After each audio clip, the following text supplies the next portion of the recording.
नमस्कार मित्रांनो, तुम्हा सर्वांचे देशपांडे अकॅडमी या यूट्यूब चॅनलवर सहर्ष स्वागत। आज आपण बॉम्बे हायकोर्ट भरतीमधील पिऊन पदाच्या सेकंड आन्सर की बद्दल अपडेट बघणार आहोत।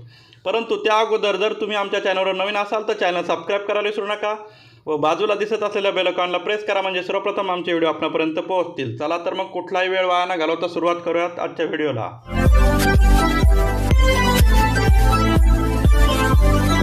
आपल्याला रेग्युलर गव्हर्नमेंट जॉब अपडेट पाहिजे असतील तर माझा 7822815937 हा नंबर देशपांडे अकॅडमी या नावाने सेव्ह करा व मला व्हॉट्सॲपवर हाय करा।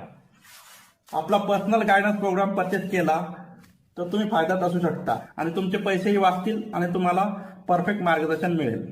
आणि त्यात काय सुविधा मिळणार हे आता आपण बघूयात। तर मित्रांनो, 1400 पेजेसच्या ई नोट तुम्हाला भेटतील। त्यात 8 सब्जेक्ट असतील। वरती जे मी सांगितले आहे तुम्हाला 8 सब्जेक्ट ते असतील। त्यानंतर 2024च्या सर्व प्रश्नपत्रिका, तलाठी भरती प्रश्न संच भेटतील तुम्हाला। 2000 पेजेसची PDF भेटेल विद्यार्थी मित्रांनो व्हॉट्सअपवर। त्यानंतर पुढे डेली स्टडी टार्गेट दिले जातील। असं तुम्हाला 100 दिवसाचा स्टडी प्लॅन असेल। दररोज एक स्टडी टार्गेट दिलं आहे, ते तुम्ही कंप्लीट करायचं दिवसभरात आणि पुढच्या दिवशी पुन्हा एक स्टडी टार्गेट दिले जाईल। आणि पुस्तक निवडीपासून सर्व मार्गदर्शन तुम्हाला येथे मिळेल आणि अभ्यास करण्यासाठी विविध चॅनल सजेस्ट केले जातील। तुम्हाला क्लास लावण्याची कोणतीही गरज नाही, तुमचा क्लासचा खर्च इथे वाचू शकतो। विद्यार्थी मित्रांनो, अशा प्रकारे हा आपला पर्सनल गायडन्स प्रोग्राम आहे। अतिशय माफक दरात आपण ठेवलेला आहे। विद्यार्थी मित्रांनो, तुम्हाला अजूनही काही शंका प्रश्न असतील तर तुम्ही अधिक माहितीसाठी 78228159। मित्रांनो, मला बऱ्याच विद्यार्थी मित्रांनी हा प्रश्न केला होता की सर, पिऊनच्या सेकंड आन्सर कीला उशीर का होतोय।